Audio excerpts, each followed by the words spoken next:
Guys, this is literally the best keto pizza I've ever tasted. Thank you, Cook Like a Mother, for this recipe.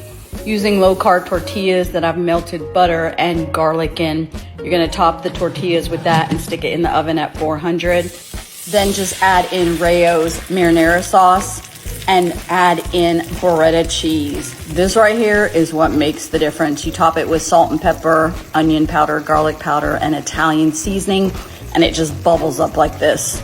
Then once you get the tortillas out, you're gonna top them with mozzarella cheese, stick them back in the oven until they're melted, and then take those out. The next step, I just cannot believe this is keto. You just top the sauce on top of the tortillas and just add that burrata cheese on top. Look at that cheesiness. This literally tastes like authentic pizza. I can't even tell the difference. It's that good. And then what I'm gonna do is just top it with pepperoni and just stack those on there. I like it spicy, so I added in some jalapenos on top. Once you've done that, you just stick it right back in the oven and let it broil until you see it like crispy and brown. And then you take that out. Oh my gosh, it is so good. I'm literally drooling. You gotta try this.